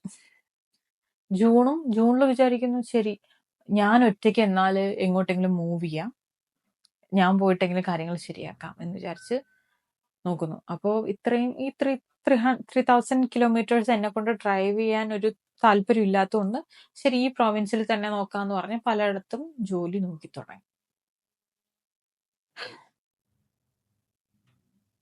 ഓ മൈ ഗോഡ്. ഏപ്രിൽ മുതൽ ഞാൻ ജോലി അന്വേഷിക്കുക. കാനഡയുടെ ഇപ്പോഴത്തെ ഒരു സാഹചര്യം ഞാൻ കൃത്യമായിട്ട് മനസ്സിലായി. ഞാൻ ഹെൽത്ത് കെയറിലാണ് വർക്ക് ചെയ്യുന്നത്. എല്ലാവരും പറയും ഹെൽത്ത് കെയറിൽ ജോലി കിട്ടാൻ ഭയങ്കര എളുപ്പമാണെന്ന്. ഒട്ടുമല്ല. പ്രത്യേകിച്ച് ഫുൾ ടൈം കിട്ടാൻ ഭയങ്കര ബുദ്ധിമുട്ടാണ്. ആർക്കും ഇപ്പൊ ഫുൾ ടൈം എംപ്ലോയീസ് എന്ന് പറഞ്ഞാൽ നാട്ടിൽ പെൻഷൻ കൊടുക്കില്ലേ, ആ പരിപാടി പോലെ ഇവിടെ ആർക്കും ബെനിഫിറ്റ്സ് കാര്യങ്ങൾ കൊടുക്കാൻ താല്പര്യമില്ല. മേ ബി പാർട്ട് ടൈം ആയിട്ട് ഹയർ ചെയ്യുമായിരിക്കും. പാർട്ട് ടൈം ആയിട്ട് എന്നെ ഹയർ ചെയ്ത് പാർട്ട് ടൈം ആയിട്ട് ഞാൻ ജോലി ചെയ്ത് കഴിഞ്ഞാൽ എനിക്ക് ഇവിടുത്തെ ഇമിഗ്രേഷൻ പരിപാടികൾ മുന്നോട്ട് കൊണ്ടുപോകാൻ പറ്റില്ല. അപ്പൊ എനിക്കത് ആ ഓപ്ഷൻ പറ്റില്ല. ഞാൻ പല ഇന്റർവ്യൂസ് അറ്റൻഡ് ചെയ്യുന്നു കാര്യങ്ങളൊക്കെ. അപ്പൊ നയഗ്രയിൽ നിന്ന് തൊട്ടടുത്തൊരു സിറ്റി ഉണ്ട്. അവിടുത്തെ ഒരു ജോബ് ഓഫർ എനിക്ക് കിട്ടി. പക്ഷെ അത് പാർട്ട് ടൈം ആയിട്ടാണ് കിട്ടിയത്. അപ്പം എന്റെ ഫീൽഡിൽ തന്നെയുള്ള ജോലിയുമാണ്. പക്ഷെ അത് അന്നേരം എനിക്ക് വേണോ വേണ്ടയോ എന്നൊക്കെ ഇങ്ങനെ ആലോചിക്കുന്നുണ്ട്. ജോലിക്ക് ജോയിൻ ചെയ്ത് കഴിഞ്ഞാൽ ഇറ്റ് ഈസ് ആൻ എക്സ്പീരിയൻസ്. എനിക്ക് നാളത്തേക്ക് ഒരു ഫുൾ ടൈമിന് അപ്ലൈ ചെയ്യുന്ന സമയത്ത് ഈ എക്സ്പീരിയൻസ് കാണിക്കാം. ഈവൻ 1 മന്ത് ആണെങ്കിൽ 2 മന്ത് ആണെങ്കിൽ ഞാൻ ആ ഫീൽഡിൽ വർക്ക് ചെയ്തെന്ന് കാണിക്കാം. എന്ത് പറഞ്ഞിട്ട് കാര്യമില്ല. കാരണം ജാനുവരി മുതൽ ഞാൻ ഓൾറെഡി എന്റെ ഫീൽഡിൽ തന്നെ വർക്ക് ചെയ്യുകയാണ്. എന്നിട്ട് ഞാൻ ജോലി അപേക്ഷിച്ചിട്ട് എവിടെയും ആരും ഫുൾ ടൈം ആയിട്ട് എടുക്കുന്നില്ല. പക്ഷെ എന്നാലും ശരി, കിട്ടിയത് കിട്ടി. പാർട്ട് ടൈം ആയിട്ട് ജോലി ചെയ്യാം എന്ന് വിചാരിച്ചു. പാർട്ട് ടൈം ആയിട്ട് ജോലി ചെയ്യുകയാണെങ്കിൽ എന്താ, നയഗ്ര ഫാൾസ് നിന്ന് ആ സിറ്റിയിലേക്ക് ട്രാൻസിറ്റ് വളരെ ഷോക്കാണ്. ബസ്സൊന്നും ഇല്ല എന്റെ ജോലി സ്ഥലത്തേക്ക്. എങ്ങനെ പോകും അറിയില്ല. ആ സമയത്താണ് രാഹുലിന്റെ കാർ എനിക്ക് കിട്ടുന്നത്. സത്യം പറഞ്ഞ ഡ്രൈവിംഗ് എനിക്ക് ലൈസൻസ് ഉണ്ടെന്നല്ലാതെ ഇവിടെ ഡ്രൈവിംഗ് ലൈസൻസ് ഉണ്ടെന്നല്ലാതെ ഞാൻ റൂട്ടിൽ വണ്ടി എടുത്തിട്ടില്ല. എനിക്കൊരു ഫ്രണ്ട് വീട്ടില് കാറ് കൊണ്ടുതന്നു. നെക്സ്റ്റ് ഡേ എനിക്ക് ജോലിക്ക് പോകണം. I already start working in that form. നാളത്തേക്ക് എനിക്ക് ജോലിക്ക് പോകണം. വണ്ടിയുണ്ട്. And that is actually A standard drive. എനിക്ക് സ്റ്റാൻഡേർഡ് ഡ്രൈവ് ഓടിച്ച് വലിയ പരിചയമില്ല. പ്രത്യേകിച്ച് നമ്മുടെ നാട്ടില് എങ്ങനെയാ, റൈറ്റ് ഹാൻഡ് സൈഡ് ആണെങ്കിൽ ഇവിടെ ലെഫ്റ്റ് ഹാൻഡ് സൈഡാണ് driving. It was quite an experience. ആദ്യത്തെ ദിവസം ഞാൻ കാർ എടുത്ത് പുറത്തിറങ്ങിയത് കിടിലമാണ്. ഹൈവേയും കൂടെ കയറണം എനിക്ക്. ഈ സിറ്റിയിൽ നിന്ന്, ഞാൻ നിൽക്കുന്ന സിറ്റിയിൽ നിന്ന് മറ്റൊരു സിറ്റിയിലേക്ക് ഹൈവേയിൽ പോകണം. ഹൈവേയിൽ എന്ന് പറയുന്ന സമയത്ത് 110 km/h നമ്മൾ ഡ്രൈവ് ചെയ്യണം. ആ ദിവസം ഞാൻ മറക്കില്ല. ഇപ്പോഴും ഞാൻ അത് ഓർക്കാറുണ്ട്. എനിക്കറിയില്ല, കാർ ഓടിക്കാൻ ഞാൻ ലൈസൻസ് പാസ്സായി എന്നുള്ളത് സത്യമാണ്. പക്ഷെ ലൈസൻസ് പാസ്സായതിനു ശേഷം ഒരുപാട് മാസങ്ങൾക്ക് ശേഷമാണ് എനിക്ക് ഈ കാറ് കിട്ടുന്നതും. അപ്പൊ പകുതി റൂൾസ് ഒന്നും എനിക്ക് അങ്ങനെ ഓർമ്മയില്ല. സത്യം പറഞ്ഞാൽ ഇപ്പൊ പറയുവാണെങ്കിൽ ഞാൻ റോഡിലേക്ക് കാർ എടുത്തതിന് ശേഷമാണ് പല റൂൾസ് ഞാൻ മനസ്സിലാക്കുന്നത്. സിഗ്നല് ഫ്രീ ലെഫ്റ്റ് ആണോ ഫ്രീ റൈറ്റ് ആണോ, പെഡസ്ട്രിയൻസ് ക്രോസ് ചെയ്യുമ്പോൾ എന്ത് ചെയ്യണം, അങ്ങനെയുള്ള പല കാര്യങ്ങളും ഇപ്പോഴൊക്കെയാണ് ഞാനിങ്ങനെ റിയലൈസ് ചെയ്യുന്നതൊക്കെ റോഡിലേക്ക് കാർ എടുത്തതിന് ശേഷം ഞാൻ അത് പഠിക്കുന്നു. ഇങ്ങനത്തെ ഒരു സാഹസികത ഇതിലേക്ക് ഞാൻ ആരെയും പ്രൊമോട്ട് ചെയ്യില്ല. It was quite an experience. പക്ഷെ അങ്ങനെ ഒരു എക്സ്പീരിയൻസ് എനിക്ക് ഈ 2024 ഉണ്ടായി. അപ്പൊ ഞാൻ ജൂണിൽ ജോയിൻ ചെയ്തു. ജൂണിൽ ഞാൻ വേറൊരു വീട്ടിലേക്ക് മാറേണ്ടി വന്നു. കാരണം അവിടെ 1 മാസത്തേക്ക് കാര്യത്തിനെന്ന് പറഞ്ഞിട്ടാ മെയിൽ നിന്നത്. അത് കഴിഞ്ഞ് ജൂണിൽ വേറെ മാറി. ജൂണിൽ ജോലിക്ക് ജോയിൻ ചെയ്തു. ജൂണിൽ എനിക്ക് കാറ് കിട്ടി. അപ്പോൾ അവിടെ കുറച്ച് ഷിഫ്റ്റുകൾ, ഇവിടെ കുറച്ച് ഷിഫ്റ്റുകളായിട്ട് തിരക്കോട് തിരക്ക്. I use to drive 100 km every day. അങ്ങോട്ടും ഇങ്ങോട്ടും ഒക്കെ ആയിട്ട് എന്നും എനിക്ക് ഡ്രൈവ് ചെയ്യേണ്ടി വരും. രാവിലെ പോയാൽ രാത്രി വരുള്ളൂ. അങ്ങനെയൊക്കെയുള്ള ഭയങ്കര ഹെക്ടിക് ഷെഡ്യൂളിൽ പോകുന്നുണ്ട്. എന്നും ജോലിക്ക് അപേക്ഷിക്കുകയും ചെയ്യും. ചില ദിവസങ്ങളൊക്കെ എൻ്റെ ഹയസ്റ്റ് ഞാൻ ജോലിക്ക് അപ്ലൈ ചെയ്ത 40 ആപ്ലിക്കേഷൻസ്, 40 ആപ്ലിക്കേഷൻസ് ഒക്കെ ഞാൻ ഒരു ദിവസം രാത്രി ഉറക്കൊഴിച്ചിട്ട് ഇരുന്ന് അപ്ലൈ ചെയ്തിട്ടുണ്ട്. ജോലിക്ക് അപ്ലൈ ചെയ്യാന്ന് പറഞ്ഞാൽ അങ്ങനെ ഈസി കാര്യങ്ങളൊന്നും. നമ്മൾ ഓർഗനൈസേഷൻ തപ്പണം, അവരുടെ പോർട്ടലിനകത്ത് പോയിട്ട് അവർ കരിയേഴ്സിൽ പോയിട്ട് നമ്മൾ നമ്മുടെ പ്രൊഫൈൽ അപ്ലോഡ് ചെയ്ത് കൊടുക്കണം. അതുകൂടാതെ റെസ്യൂമും കവർ ലെറ്ററും കസ്റ്റമൈസ് ചെയ്ത് അപ്ലോഡ് ചെയ്യണം. അങ്ങനെയൊക്കെയുള്ള അതിതീവ്രമായ കുറച്ച് സ്റ്റെപ്സ് ഒക്കെ ഉണ്ടായിരുന്നു.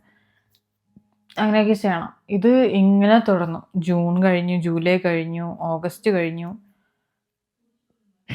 I come to a point, എനിക്കറിയില്ല രാഹുൽ ഇനി എപ്പോൾ തിരിച്ചു വരും എന്നറിയില്ല, നമ്മൾ ഈ പരിപാടികൾ നടക്കുമെന്നറിയില്ല.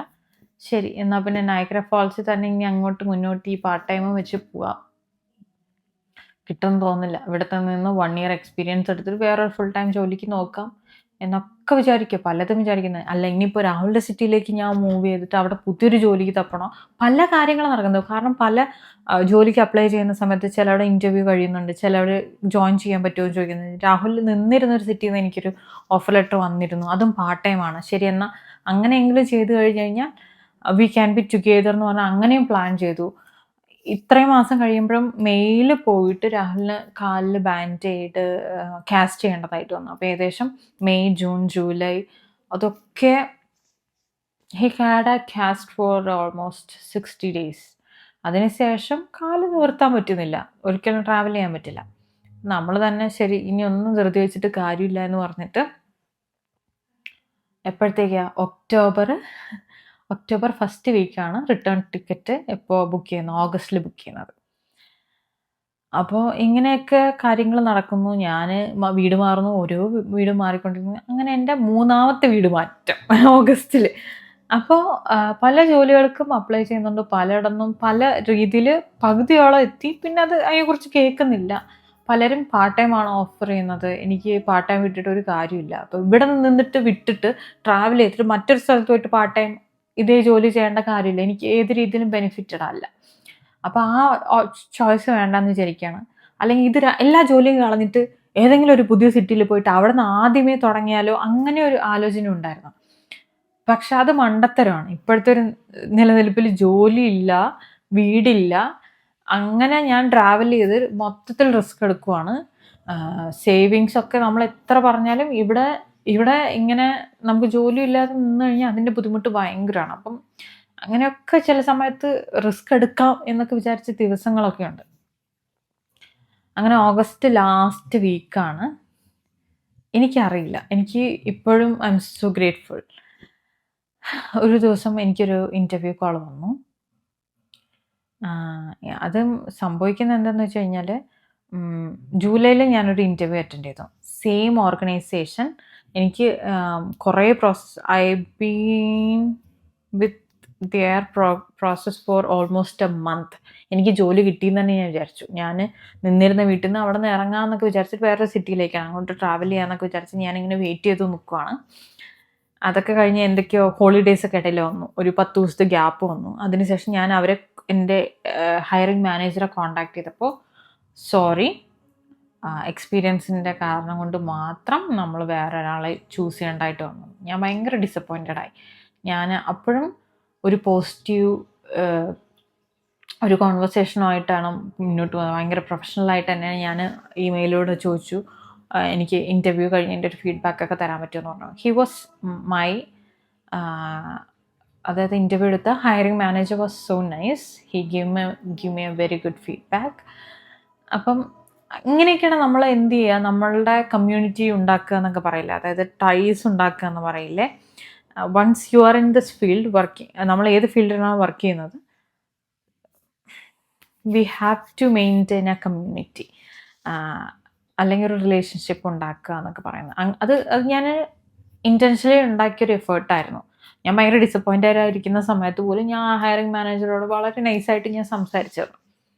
ദൈവം സഹായിച്ച് അതേ ഓർഗനൈസേഷൻ വേറൊരു ലൊക്കേഷനിൽ നിന്ന് ആളാവശ്യമാണെന്ന് പറഞ്ഞിട്ട് ഞാൻ അവിടത്തേക്ക് വീണ്ടും അപ്ലൈ ചെയ്തിട്ടുണ്ട് കേട്ടോ. ഒരു മടിയില്ലാതെ ഞാൻ പല ഭാഗത്തേക്കും അപ്ലൈ ചെയ്തിട്ടുണ്ട്. അങ്ങനെ അവിടെ നിന്ന് എനിക്ക് ഓഫർ വന്നു.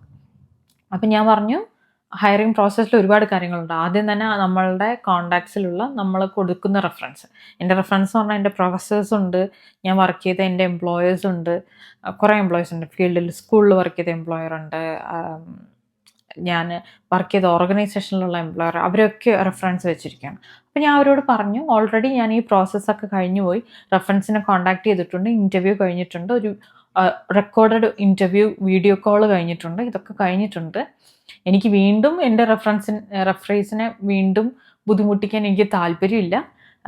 Can we go forward from this point? കാരണം ഇൻ്റർവ്യൂ കഴിഞ്ഞിട്ട് നെക്സ്റ്റ് പ്രോസസ്സിലേക്ക് നമുക്ക് കടക്കാം എന്ന് ചോദിച്ചിട്ട് ഞാൻ എൻ്റെ ഹയറിംഗ് മാനേജറോട്, അതായത് വേറെ ലൊക്കേഷനിലുള്ള ഹയറിംഗ് മാനേജറോട് ചോദിച്ചു. അപ്പോൾ അവർ ചോദിച്ചു, മുമ്പ് ആരാ ഇൻ്റർവ്യൂ എടുത്തേ? അപ്പോൾ അവരുടെ കോൺടാക്ട് ഡീറ്റെയിൽസ് ഒക്കെ പറഞ്ഞപ്പോൾ I made a impression with that guy. അപ്പോൾ പുള്ളി കൊടുത്തത് ഒരു വലിയൊരു നല്ലൊരു ഫീഡ്ബാക്കായിരുന്നു. So Ashwini will be a good asset to this place എന്നൊക്കെ പറഞ്ഞിട്ട് ഒരു നല്ലൊരു ഫീഡ്ബാക്ക് കൊടുത്തു. അതെനിക്ക് ഉപകാരപ്പെട്ടു. ഒരു ദിവസം ഞാൻ 2 ഷിഫ്റ്റ് എടുത്തു. അതായത് പകൽ മുതൽ വൈകുന്നേരം മുതൽ രാത്രി ഞാൻ വർക്ക് ചെയ്തിട്ട് എനിക്ക് അടുത്ത ദിവസം ഉച്ചയ്ക്ക് ഒരു 10 മണിക്ക് 11 മണിക്കുമാണ് എനിക്ക് ഇൻ്റർവ്യൂ. വന്ന് കിടന്നുറങ്ങിക്കഴിഞ്ഞാൽ ഉറക്കച്ചടവോടുകൂടി ഇൻ്റർവ്യൂ അറ്റൻഡ് ചെയ്യാൻ ഭയങ്കര ബുദ്ധിമുട്ടായിരിക്കും. അപ്പോൾ ഞാൻ വന്ന് കിടന്നുറങ്ങിയില്ല, ഞാൻ വെയിറ്റ് ചെയ്തിട്ട് അന്ന് എനിക്ക് 3 ഇൻ്റർവ്യൂ ഞാൻ ഷെഡ്യൂൾ ചെയ്തിട്ടുണ്ടായിരുന്നു. 10 മണിക്കും 2 മണിക്കും ഒരു 3 മണി ആ ടൈമിൽ കേട്ടോ. ഞാൻ അന്ന് ഉറങ്ങാതെ വെയിറ്റ് ചെയ്ത് ആദ്യത്തെ ഇൻ്റർവ്യൂ ആയിരുന്നു ഇത്. ഒരുപാട് സംസാരിച്ചു. നമ്മൾ ഏകദേശം 1.5 hours വീഡിയോ കോളിൽ മാത്രം ഇൻ്റർവ്യൂ നടന്നു. ഞങ്ങളുടെ ഇൻ്റർവ്യൂ പ്രോസസ്സ് കുറച്ച് ലെങ്തിയാണ്, അതായത് ഒരുപാട് ടാസ്കുകൾ തന്നിട്ട് നമ്മളത് സോൾവ് ചെയ്യാവുന്ന രീതിയിലൊക്കെയുള്ള ഇൻ്റർവ്യൂസാണ്. അപ്പോൾ അതൊക്കെ അറ്റൻഡ് ചെയ്ത് നമ്മൾ വാചകം അടിക്കാൻ ഒട്ടും മോശമില്ലാത്തതുകൊണ്ട് നല്ല രീതിയിൽ വാചകമൊക്കെ അടിച്ചു. അത് കഴിഞ്ഞിട്ട് സാധാരണ ഇൻ്റർവ്യൂ കഴിഞ്ഞ് നമ്മൾ വെയിറ്റ് ചെയ്യും 1 വീക്കൊക്കെ. ബട്ട് എന്ത് പറയണമെന്ന് എനിക്കറിയില്ല. അന്ന് വൈകുന്നേരം എനിക്ക് ഇമെയിൽ വന്നു, അശ്വിനി യു ആർ ഹയർഡ്, ഒരുപാട് ഡോക്യുമെൻറ്റ്സ് വേണം, അതുകൂടാതെ ഹയർ ചെയ്ത ലൊക്കേഷനിൽ വീട് കിട്ടാൻ കുറച്ച് പാടാണ്, അപ്പോൾ ഇപ്പോഴേ വീട് നോക്കാൻ തുടങ്ങിക്കോ. സോ എനിക്കൊരു ടൈം ലൈൻ എന്ന് വെച്ച് കഴിഞ്ഞാൽ ഒരു ഡ്യൂ ടൈമും തന്നിരുന്നു, ഒരു 20 ഡേയ്സിനകത്ത് ജോയിൻ ചെയ്യണമെന്ന് പറഞ്ഞു. എൻ്റെ പൊന്നെ, അതൊരു വല്ലാത്തൊരു എക്സ്പീരിയൻസ് ആയിരുന്നു. എനിക്ക് സന്തോഷം എന്നൊക്കെ പറഞ്ഞാണ്ടല്ലോ, ഏകദേശം നവംബർ 2023 മുതൽ ഞാൻ ജോലി അന്വേഷിക്കുക, പല ലൊക്കേഷനിൽ അതിനിടയിൽ പല സാഹചര്യങ്ങൾ മാറിപ്പോയി. ഇറ്റ് ടുക്ക് മീ ഓഗസ്റ്റ് 31 എനിക്ക് ഇങ്ങനൊരു ഓഫർ കിട്ടുന്നത്. അപ്പോഴത്തേക്ക് എത്ര മാസങ്ങൾ കഴിഞ്ഞു പോയി? 8, 9, 10 മാസത്തോളം ഞാനിങ്ങനെ എൻ്റെ റെസ്യൂമും കവർ ലെറ്ററും എഡിറ്റ് ചെയ്തും ഒരുപാട് ഇൻ്റർവ്യൂസ്, ഏകദേശം ഒരാഴ്ചയൊക്കെ 3-4 ഇൻ്റർവ്യൂസ് കൊടുത്ത ദിവസങ്ങളുണ്ട്. എല്ലാ ദിവസവും 10ഉം 15ഉം ഓർഗനൈസേഷനിൽ ജോലിക്ക് അപേക്ഷിച്ച ദിവസങ്ങളുണ്ട്. അതിനിടയിൽ മറ്റൊരു സൈഡ് പേഴ്സണൽ ലൈഫ് ഇങ്ങനെ പല രീതിയിലുള്ള മെഡിക്കൽ ഇഷ്യൂസ് അങ്ങനെയൊക്കെ ആയിട്ട് ഭയങ്കര ഡെസ്പായിരുന്നു. ഇതൊന്നും ആലോചിച്ച് വിഷമിക്കാൻ സമയം പോലും ഇല്ല എന്ന് വേണമെങ്കിൽ പറയാം. രാവിലെ ജോലിക്ക് പോയി കഴിഞ്ഞാൽ വൈകുന്നേരം വരുന്നുള്ളൂ. അപ്പോഴത്തേക്കും വല്ലതും ഉണ്ടാക്കാം, പിന്നെ രാവിലെ വീണ്ടും ജോലിക്ക് പോകണം. എന്തായാലും എനിക്ക് മൂവ് ചെയ്യാൻ ഒരു പ്ലാൻ ഉള്ളത് കൊണ്ട് തന്നെ സേവ് ചെയ്യണം, അങ്ങനെ ഒരു മൈൻഡ് സെറ്റ് ഉണ്ടായിരുന്നു. അപ്പം അതിനുവേണ്ടിയൊക്കെ വർക്ക് ചെയ്യുകയാണ്. അതുകൂടാതെ ഓഗസ്റ്റിൽ വേറൊരു കാര്യം കൂടെ നടന്നു. ഓഗസ്റ്റ് ഫസ്റ്റ് മന്ത് തുടങ്ങുന്ന സമയത്ത് തന്നെ ഞാനും എൻ്റെ ഫ്യൂച്ചർ മദർ ഇൻ ലോയും എന്തോ ഇങ്ങനെ സംസാരിച്ച് വന്നപ്പം എന്തോ ഒരു കോൺവെർസേഷൻ ഇങ്ങനെ മുന്നോട്ട് പോയപ്പോൾ എന്നാൽ പിന്നെ ഞങ്ങളല്ലേ അച്ഛൻ്റെ വീട്ടിലേക്ക് ആദ്യം പോകണ്ടേ എന്നൊക്കെ ഉള്ള രീതിയിൽ എന്തൊരു സംസാരം വന്നു. ആ സംസാരം അവിടെ വീട്ടിലെല്ലാവരും സംസാരിച്ചു. അപ്പോൾ രാഹുൽ എന്നെ വിളിച്ച് ചോദിക്കുകയാണ്, ഇങ്ങനൊരു കാര്യമുണ്ട്, നീ എന്തു പറയുന്നു? അപ്പം ഞാൻ ഞെട്ടിപ്പോയി. നമ്മൾ അതിനുള്ളൊരു മൈൻഡിലേ അല്ല. ജോലി, മൂവിങ്, ഇവിടുത്തെ ഒരു ഇമിഗ്രേഷൻ പരിപാടികൾ മൊത്തം ശോകം. രാഹുലാണെങ്കിൽ നാട്ടിൽ എപ്പോൾ വരും എന്നറിയില്ല. ഇങ്ങനൊരു കാര്യം, ഐ വാസ് എക്സ്ട്രീംലി ഹാപ്പി. ഇങ്ങനൊരു കാര്യം നടക്കുവാണെന്ന് പറഞ്ഞ് ഐ വാസ് സോ എക്സൈറ്റഡ്. പക്ഷേ ഇതാണോ ശരിയായ സമയം? പിന്നെ മറുത്തൊന്നും ഞാൻ വേറെ ആലോചിച്ചില്ല. ഒന്നിനും ശരിയായ സമയം, അല്ലെങ്കിൽ അങ്ങനെ ഒരു സമയം ഇതുണ്ടെന്ന് തോന്നുന്നില്ല. എല്ലാം അതിൻ്റെതായ സമയങ്ങളിൽ എല്ലാം നടക്കുന്നു. Okay, so this is it. ഇത് ഫോർവേഡ് ചെയ്യാനുള്ള ടൈമായി എന്ന് തോന്നി. I was happy. ഞാൻ ഹാപ്പിയാണ്. അതിലുപരി I can see him happy as well. So this is the time എന്ന് മനസ്സിലായി. പിന്നെ അവിടുന്ന് കാര്യങ്ങൾ ഫോർവേഡ് ചെയ്തു. രാഹുലിൻ്റെ ഫാമിലി, എൻ്റെ ഫാമിലി കോണ്ടാക്ട് ചെയ്തു. ഞങ്ങൾ രണ്ടുപേരും 2 സൈഡാണ്, ട്രിവാൻഡ്രം ടു പാലക്കാട്. അപ്പം രാഹുലിൻ്റെ വീട്ടുകാരെ ഇങ്ങോട്ട് ട്രാവൽ ചെയ്യാം എന്നൊക്കെ ഡേറ്റ് ഫിക്സ് ചെയ്തു. 2 വീക്സിൽ ഇങ്ങോട്ട്. ആ സമയത്ത് എൻ്റെ വീട് റിനോവേഷനും കാര്യങ്ങളൊക്കെ ആയിട്ട് അത് വേറൊരു സൈഡും കൂടെ നടക്കുന്നുണ്ടായിരുന്നു. അങ്ങനെ ഒരു ഓഗസ്റ്റ് 15th, അതായത് ചിങ്ങം 1-ന് രാഹുലിൻ്റെ ഫാമിലി, എൻ്റെ ഫാമിലി വിസിറ്റ് ചെയ്തു. അതിൻ്റെയൊക്കെ വീഡിയോ ആണ് ഇൻസ്റ്റാഗ്രാമിൽ നിങ്ങൾ കണ്ടിട്ടുണ്ടാവുക. ഞാൻ പാതിരാത്രി ജോലിയൊക്കെ 2-3 ഷിഫ്റ്റൊക്കെ കഴിഞ്ഞിട്ട് വന്നിട്ട് രാത്രി ഞാനിങ്ങനെ വെയിറ്റ് ചെയ്യുകയാണ് പെണ്ണ് കാണാൻ. എനിക്കും ആഗ്രഹം ഉണ്ടായിരുന്നു. ഞാൻ എന്തൊക്കെ പറഞ്ഞാലും ഇതൊക്കെ ജോലി കിട്ടാതെ ഭയങ്കര ടെൻഷനിലും വേറെ ഇരിക്കുകയാണ്. ഓരോ മാസം ഓരോ വീടുകൾ മാറുന്നു. ജോലി കഴിഞ്ഞ് അതിൻ്റെ ഭയങ്കര ടയേർഡുമാണ്. മറ്റൊരു സൈഡിൽ ഇങ്ങനെ ഇത്ര എക്സൈറ്റഡ് ആയിട്ടുള്ള ഇങ്ങനൊരു ദിവസത്തെക്കുറിച്ച് നമ്മൾ ഒരുപാട് കാലം കൊണ്ട് ആഗ്രഹിച്ചിട്ടുണ്ട്. ഞാൻ അവിടെ ഇല്ല എന്നെനിക്കൊരു വിഷമമുണ്ട്. പക്ഷെ ആ വിഷമത്തെക്കാൾ ഇങ്ങനെയൊക്കെ ഒരു കാര്യങ്ങൾ, അതായത് നമ്മൾ രണ്ടുപേരുടെ ഫാമിലി മുന്നോട്ട് വന്ന് നിന്ന് ഇങ്ങനൊരു കാര്യങ്ങളൊക്കെ നടത്തുന്നു എന്ന് പറയുമ്പോൾ അതിനുള്ള സന്തോഷം പറഞ്ഞറിയിക്കാൻ പറ്റുന്നില്ല. I was so excited.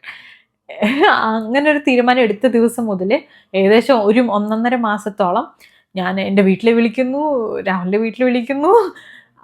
കാരണം അവിടെ ഇവിടെയും തമ്മിലുള്ള കമ്മ്യൂണിക്കേഷൻ ഞാൻ വഴിയാണ് പോകുന്നത്. ഈവൻ അവിടെ പകലാണെങ്കിൽ ഞാൻ അവിടെ കിടന്നുറങ്ങായിരിക്കും. ഇവിടെ നിന്ന് ഒരാൾ കോൺടാക്ട് ചെയ്യുന്ന, അശ്വിനി നമ്മളിവിടെ നിന്ന് ഇത്രയും 25 പേര് വേണോ, അല്ലെങ്കിൽ അവിടെ 15 പേര് വേണോ, അവിടുത്തെ ഫുഡ് വേണം, ഇങ്ങനെയാണോ അങ്ങനെയാണോ, ഞാൻ ചോദിക്കുന്നു, ഞാൻ രാഹുലിനെ വിളിക്കുന്നു, ഇങ്ങനെ സംസാരിക്കുന്നു. അങ്ങനെ ഒരു കാര്യങ്ങളൊക്കെ ഏകദേശം 1.5 മാസത്തോളം ഇങ്ങനെ പോയി. പ്ലാനിങ്, അങ്ങോട്ട് പോകുന്നു വരുന്നതും കാര്യങ്ങളൊക്കെ ആയിട്ട്. It was so much fun guys, it was so much fun. എത്രയൊക്കെ പറഞ്ഞാലും റിലേഷൻഷിപ്പിലിരിക്കുന്ന സമയത്ത് അത് വേറൊരു ഇമോഷനാണ്. അതിനുശേഷം അത് ഞാൻ ശരിക്കും മനസ്സിലാക്കിയതാണ്. അങ്ങനൊരു ഇവൻറ്റ് എൻ്റെ ലൈഫിൽ കഴിഞ്ഞതിന് ശേഷം I had a different feeling. I mean, different good feeling about this whole thing. I was extremely happy. ഭയങ്കര സന്തോഷമുള്ളൊരു ദിവസമായിരുന്നു അന്ന്. ചിങ്ങം 1-ന് his family visited my family and എല്ലാം ഒരു ഫോർമാലിറ്റിയാണ്. പക്ഷെ ഐ വാസ് സോ ഹാപ്പി. കാരണം നമ്മൾ തമ്മിലുള്ള കമ്മ്യൂണിക്കേഷനൊക്കെ നമ്മളെപ്പോഴും ഫോണിലൂടെയാണ്. എൻ്റെ പാരൻസിനെ വിളിക്കുന്നതും അല്ലെങ്കിൽ രാഹുലിൻ്റെ പാരൻസിനെ വിളിക്കുന്നതൊക്കെ ആയിട്ട്. പക്ഷെ ഇങ്ങനൊരു കാര്യം നേരിട്ട് അവരൊക്കെ എല്ലാവരും ഒന്ന് കണ്ടു എന്ന് പറയുമ്പോൾ ഞാൻ അവിടെ ഇല്ല എന്നുള്ളൊരു വിഷമമൊക്കെ ഞാൻ എപ്പോഴേ മറന്നു. എനിക്ക് അതൊന്നും മൈൻഡിലേ ഇല്ല. I was online. ഞാനവിടെ നിൽക്കുന്ന സമയത്ത് എന്നെ വീട്ടുകാർ വിളിച്ചു. കാരണം രാഹുൽ വിസിറ്റ് ചെയ്ത സമയത്ത് എന്നെ കോണ്ടാക്ട് ചെയ്തു. അപ്പം ഞാൻ always on my FaceTime for 3 to 4, 5 hours maybe. ഇവിടെ രാവിലെ പുലർച്ചെ 6 മണിയൊക്കെ ആയി. എന്നോട് എല്ലാവരും പറയണു പോയി കിടന്ന് ഉറങ്ങുന്ന് പറയുമ്പോഴാണ് ശരി എന്നാൽ പിന്നെ പോയി ഉറങ്ങിയേക്കാം എന്നൊക്കെ പറഞ്ഞിട്ട് നിൽക്കുന്നത്. ഏകദേശം 4-5 മണിക്കൂറോളം ഞാൻ ഫോണിലുണ്ടായിരുന്നു. അവിടെ ഇല്ല എന്നുള്ളൊരു വിഷമം തന്നെ എനിക്ക് തോന്നിയില്ല. I was super excited and was so happy. ആ ദിവസം എനിക്ക് ഒരിക്കലും മറക്കാൻ പറ്റില്ല കേട്ടോ. So happy. ഇങ്ങനൊരു ദിവസം അങ്ങനെ സ്വപ്നം കണ്ടിട്ടുണ്ട്. അപ്പം ഇതെല്ലാം കൂടെ നടന്നപ്പം ഐ വാസ് സോ ഹാപ്പി. അതെനിക്ക് പറഞ്ഞറിയിക്കാൻ പറ്റാത്തൊരു ഒരു ഇമോഷനാണത്. അതിന് ശേഷം അത് കഴിഞ്ഞ് 2 ദിവസം കഴിഞ്ഞ് നമ്മളുടെ വീട് റിനോവേഷൻ കഴിഞ്ഞ് കാര്യങ്ങളൊക്കെ കഴിഞ്ഞ് അതിൻ്റെ ഹൗസ് വാമിങ് കാര്യങ്ങളൊക്കെ അത് വേറൊരു സന്തോഷമായിരുന്നു. അത് കഴിഞ്ഞൊരു 10-15 ദിവസം കഴിഞ്ഞിട്ടാണ് എൻ്റെ ഫാമിലി രാഹുലിൻ്റെ ഫാമിലി വിസിറ്റ് ചെയ്യുന്നത്. അതിൻ്റെ കാര്യങ്ങളൊക്കെ തിരക്കൊക്കെ നടക്കുന്നതിൻ്റെ ഇടയിലാണ് എനിക്ക് ജോലിയുടെ ഓഫർ കിട്ടിയത്. എത്ര സന്തോഷമാണ് ആ സമയത്തെന്ന് പറഞ്ഞാൽ എനിക്ക് പറഞ്ഞറിയിക്കാൻ പറ്റില്ല. എൻ്റെ സന്തോഷത്തെക്കാളും രാഹുലിന് വേറൊരു സൈഡ് സന്തോഷമായിരുന്നു എന്ന് വേണമെങ്കിൽ പറയാം. രാഹുലായിരുന്നു എല്ലാവരും വിളിച്ചിട്ട് അശ്വിനിക്ക് ജോലി കിട്ടിയെന്ന് വിളിച്ച് പറയുന്നത്. എനിക്ക് ആ ഒരു സമയമുണ്ടല്ലോ, ഞാൻ ഒരുപാട് വെയിറ്റ് ചെയ്തു, ഞാൻ ഒരുപാട് എഫേർട്ട് ഇട്ടിട്ടുണ്ട്. ഒരു ദിവസം പോലും തളർന്നിരുന്നിട്ടില്ല. ഇങ്ങനെ നമുക്ക് കിട്ടിയില്ലല്ലോ അല്ലെങ്കിൽ മോശമായി പോയല്ലോ എന്ന് പറഞ്ഞിട്ട് എല്ലാ ദിവസവും പരിശ്രമിച്ചുകൊണ്ടേയിരുന്നിരുന്നു. അതിനുള്ളൊരു എഫേർട്ടായിരുന്നു ആ ഒരു ജോലി കിട്ടുന്നത്. ഇപ്പോൾ ഈ ഒരു സിറ്റുവേഷനിൽ നമ്മുടെ നാട്ടിൽ ഇവിടെ കാനഡയിൽ ജോലിയൊക്കെ കിട്ടുന്നത് ഭയങ്കര ബുദ്ധിമുട്ടാണ്. അപ്പോൾ അതൊക്കെ ഞാൻ റിയലൈസ് ചെയ്തു. ആ സമയങ്ങളിൽ ഭയങ്കര ബുദ്ധിമുട്ടിയായിരുന്നു. പിന്നെന്താ പിന്നെ സെപ്റ്റംബർ സ്റ്റാർട്ട് ചെയ്തപ്പോൾ ഞാൻ എൻ്റെ പ്രോസസ്സും കാര്യങ്ങളൊക്കെ എല്ലാ ഡോക്യുമെൻറ്റ്സും കോളേജ് ഡോക്യുമെൻറ്റ്സും അങ്ങനെയുള്ള ഒരുപാട് സർട്ടിഫിക്കേഷൻസ് ഒക്കെ വേണം ഈ ജോലിക്ക്. അപ്പോൾ അതൊക്കെ ഞാൻ ഫോർവേഡ് ചെയ്യുന്നു. പിന്നെ അവിടെ നിന്ന് ഒരു പ്രഷർ വന്നത് within A month Ashwini Vinu ഇതൊരു ചെറിയ ടൗണാണ്, ഇവിടെ വീട് കിട്ടാൻ ഭയങ്കര ബുദ്ധിമുട്ടാണ്, ഇപ്പോഴേ വീട് നോക്കിക്കൊണ്ടിരിക്കുന്നതാണ്. അപ്പോൾ എനിക്ക് മനസ്സിലായി ഹൗസിങ് ക്രൈസിസ് വളരെ ബുദ്ധിമുട്ടിയാണ്. അതൊരു ചെറിയ ടൗണും കൂടെയാണ്, ഇങ്ങനത്തെ വീടുമില്ല. അപ്പം ഒരു കോളേജൊക്കെ ഉള്ള ഒരു ലൊക്കേഷൻ ആണെങ്കിൽ മേ ബി ഒരു അക്കോമഡേഷൻ വളരെ എളുപ്പമാണ്. പക്ഷേ അങ്ങനെ ഒരു ലൊക്കേഷൻ അല്ല ഇത്. ഇതൊരു ശരിക്കും ഒരു കാട്ടുമുക്കാണ്, ഒരു ഹിൽ സ്റ്റേഷനാണ്, ഒരു ടൂറിസ്റ്റ് സ്പോട്ടാണ്. അപ്പോൾ ഇവിടെ വീട് കിട്ടാൻ വഴിയില്ല. അപ്പം എനിക്ക് വീട് കിട്ടാൻ ഭയങ്കര പ്രയാസമായിരുന്നു. ഞാൻ പലവരെയും വിളിച്ചു. അവസാനം ഒരു ടൗണിൽ തന്നെയുള്ളൊരു റെൻ്റൽ ആപ്ലിക്കേഷന് ഞാൻ അപ്ലൈ ചെയ്തു. ഇവിടെ അപ്ലൈ ചെയ്യണം, നമ്മളുടെ ആപ്ലിക്കേഷൻ അവർ വെരിഫൈ ചെയ്യും. ഫസ്റ്റ് ഓഫ് ഓൾ ഒരു സ്ക്രീനിങ് കഴിഞ്ഞു, അതിനുശേഷം ക്രെഡിറ്റ് സ്കോർ നമ്മൾ ചെക്ക് ചെയ്യും, അത് കഴിഞ്ഞു. ഞാൻ അപ്പോഴും അവരുമായിട്ട് കോണ്ടാക്റ്റിൽ നിന്നുകൊണ്ടിരിക്കുന്നത്. എൻ്റെ ആവശ്യമായതുകൊണ്ട് ഇവർക്കാണെങ്കിൽ ഒരുപാട് ആൾക്കാർ ഈ ഒരു പ്ലേസ് കാണാനും വരുന്നുണ്ട്, എനിക്കാണെങ്കിൽ വരണം. ഏകദേശം നയഗ്ര ഫാൾസിൽ നിന്ന് ഏകദേശം ഒരു 350 കിലോമീറ്റേഴ്സ് 400 കിലോമീറ്റേഴ്സ് ഇങ്ങോട്ട് യാത്ര ഉണ്ട്. ടൊറൻറ്റോ കഴിഞ്ഞിട്ട് വരണം, അതായത് ആ ബിഗ് സിറ്റി കഴിഞ്ഞിട്ട് വേണം ഇങ്ങോട്ട് വരാൻ. അപ്പോൾ ഒരു ദിവസം വന്ന് കാണാൻ പറഞ്ഞു. ഞാൻ മടിച്ചായിരുന്നെങ്കിൽ ചിലപ്പോൾ എനിക്ക് വീട് കിട്ടില്ല. അതായത് അവർ നേരിട്ട് കണ്ട് നമ്മളും ഓക്കെ ആണെന്ന് അവർക്കും തോന്നണം. നമുക്ക് വീട് തരുന്ന പ്രോപ്പർട്ടി റെൻ്റൽസിന് അവർക്കൊരു വിശ്വസ്തത വേണം. നമ്മളെ കണ്ട് കാര്യങ്ങൾ ഉറപ്പ് വരുത്തണം. അല്ലെങ്കിൽ ഞാൻ മൂവിയാണ്, ഇത്രയും ബുദ്ധിമുട്ടി ഒരു ജോലിയൊക്കെ കണ്ടെത്തി എങ്ങനെയെങ്കിലും ഉള്ളൊരു സ്ഥലത്ത് പോയിട്ട് സെറ്റിൽ ചെയ്യാൻ വലിയ താല്പര്യമില്ല. അപ്പം വന്ന് കാണേണ്ട അത്യാവശ്യമാണ്. അങ്ങനെ ഓണത്തിൻ്റെ തലേദിവസമാണ് ഞാൻ ഷിഫ്റ്റ് കഴിഞ്ഞ് രാത്രി 11 മണിക്ക് ഞാൻ അവിടെ നിന്ന് ട്രാവൽ ചെയ്യുന്നത്. ഒറ്റ സ്ട്രെച്ചിൽ ഞാൻ ഡ്രൈവ് ചെയ്ത് ഒരു ഫ്രണ്ടിൻ്റെ വീട്ടിൽ പോയി നിന്നു. അവിടെ നിന്ന് രാവിലെ 6 മണിക്ക് ഇങ്ങോട്ട് ട്രാവൽ ചെയ്തു. ഇവിടെ എത്തും ഒരു 10-11 മണിയൊക്കെ കഴിഞ്ഞിട്ട് ഈ വീട് ഞാൻ പോയി കാണുകയാണ്. എന്താണെന്നറിയില്ല, ഇവിടെ വന്നത് ഭയങ്കര ഒരു പോസിറ്റീവ്, ഈ ഒരു ടൗണിലേക്ക് എത്തിയപ്പോൾ തന്നെ ഭയങ്കര ഒരു കാം ആൻഡ് സൂത്തിങ് ഫീലിംഗ് ആയിരുന്നു. ഈ അപ്പാർട്ട്മെൻറ്റിൽ കയറിയപ്പോഴും അതേപോലെ ആയിരുന്നു. എനിക്കിപ്പോഴും ഓർമ്മയുണ്ട്, ഞാൻ ഭയങ്കര എക്സൈറ്റഡ് ആയിരുന്നു. അപ്പോഴും എൻ്റെ ഫോണിൽ ഞാൻ കോളിലാണ് രാഹുലിൻ്റെ ഫാമിലിയെ വിളിച്ചിട്ടുണ്ട്. എൻ്റെ ഫാമിലി മെമ്പേഴ്സ് ആയിരുന്നു. നമ്മളെല്ലാവരും കോൺഫറൻസ് കോളിലിരുന്ന് ഞാനിങ്ങനെ കാണിച്ചുകൊണ്ടിരിക്കുകയാണ്. ഇവിടുത്തെ വീടൊക്കെ കാണിച്ചു കൊടുത്തിട്ട് നമ്മൾ അകത്തോട്ട് കയറി. ഞാൻ പറഞ്ഞു എനിക്കിത് ഇഷ്ടമായി, ഓക്കെയാണ് എന്ന് പറഞ്ഞു. അപ്പോൾ എനിക്ക് ഓക്കെയാണ്, പക്ഷേ എന്നെ കണ്ട് അവർക്ക് ബോധിക്കണ്ടേ. അപ്പോൾ അവർ പറഞ്ഞു സമയമെടുക്കും, മേ ബി അതൊരു ഫ്രൈഡേയോ അങ്ങനെ എന്തോ ആയിരുന്നു. അപ്പോൾ 2 ഡേയ്സിൻ്റെ കാലയളവ് പറഞ്ഞു. 2 ഡേയ്സ് കഴിഞ്ഞ് മൺഡേ അറിയിക്കാമെന്ന്. എനിക്കാണെങ്കിൽ ദിവസം കഴിഞ്ഞും പോകുന്നു. ജോലി സ്ഥലത്തുനിന്ന് പ്രശ്നം ചോദിക്കുന്നത് എന്തെങ്കിലും ആയോ റെഡി ആയോ എന്ന് അവർ ചോദിക്കുന്നുണ്ട്. എനിക്ക് പറയാൻ ഉത്തരവില്ല. ഞാൻ അതേ പ്രോസസ്സ് നടന്നുകൊണ്ടിരിക്കുന്നു എന്നും പറയുന്നു. അങ്ങനെ ഒരു ദിവസം മൺഡേ ഞാൻ തിരിച്ച് യാത്രയും ചെയ്ത് ജോലിക്ക് നിൽക്കുന്ന സമയത്ത് ഇവിടെ റെൻ്റൽ പ്രോപ്പർട്ടി ആൾക്കാർ എന്നെ വിളിച്ചിട്ട് പറഞ്ഞു, യു ആർ അപ്രൂവ്ഡ്, എപ്പോൾ വരും ചോദിച്ചു. ഞാൻ പറഞ്ഞു ദേ ഇപ്പോൾ, വിത്തിൻ എ വീക്ക്. മൺഡേ ഞാൻ ഇവിടെ വന്ന് കണ്ടു, അവർ ഓക്കെ ആണെന്ന് പറഞ്ഞു.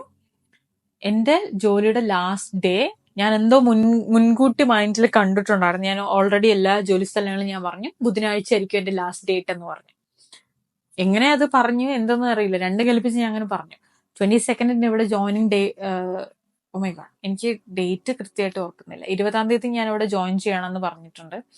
അപ്പൊ ഞാൻ ഏകദേശം 18-ാം തീയതി ഞാൻ എൻ്റെ ലാസ്റ്റ് ഡേ ആയിട്ട് ഞാൻ അങ്ങ് പ്രഖ്യാപിച്ചിട്ടുണ്ട് അവിടെ ഓൾറെഡി. ഇവിടെ വീട് കിട്ടിയാലും ഇല്ലെങ്കിലും എന്തെങ്കിലും അതിന് ചെയ്ത് അങ്ങ് മൂവ് ചെയ്യണമെന്ന് മനസ്സിൽ ഉറപ്പിച്ചിരുന്നു. അങ്ങനെ തിങ്കളാഴ്ച എല്ലാം റെഡിയായി. ബുധനാഴ്ച ആകുമ്പോഴത്തേക്കും ഞാൻ അവിടുത്തെ എല്ലാവരോടും യാത്രയൊക്കെ പറഞ്ഞിറങ്ങി. ഞാൻ കൂടുതൽ വർക്ക് ചെയ്തത് ഇവിടുത്തെ വൈറ്റ്സിന്റെ ഇടയിലാണ്. അതായത് ഞാൻ ഇമിഗ്രൻസ് കമ്മ്യൂണിറ്റിന്റെ ഇടയിൽ വർക്ക് ചെയ്തിട്ടില്ല. So they was so nice to me. ഒരുപാട് പ്രായമുള്ളവരും എൻ്റെ പ്രായത്തിലുള്ള ആൾക്കാരും ഒക്കെ ഉണ്ടായിരുന്നു. അമ്മമാരുടെ പ്രായത്തിലുള്ളവരൊക്കെ ഉണ്ടായിരുന്നു. ഞാനാണെങ്കിൽ ഇങ്ങനെ ഒരുപാട് വർത്തമാനങ്ങളൊക്കെ പറയുന്നതും കഥകൾ, നമ്മുടെ നാട്ടിലെ കഥകളൊക്കെ പറയുന്നതൊക്കെ കേട്ട് അവർ ഒരുപാട് വിശേഷങ്ങളൊക്കെ അവർക്കും അറിയാം. So we got really attached ആ ഒരു സമയത്ത്. അന്നത്തെ ദിവസം അവിടെ നിന്ന് ഇറങ്ങുമ്പോൾ എനിക്കും ഒരു വിഷമം ഉണ്ടായിരുന്നു. So happy. ഓഫ് കോഴ്സ് ഇങ്ങനെ ഒരു സിറ്റിയിലേക്ക് ഒരുപാട് കാത്തിരുന്നതിന് ശേഷം ഒരു ജോലി കിട്ടി, വീട് റെഡിയായി, ഞാൻ മൂവ് ചെയ്യാണ്. രാഹുൽ ഒരു 10-15 ഡേയ്സിൽ വരികയും ചെയ്യും. So happy.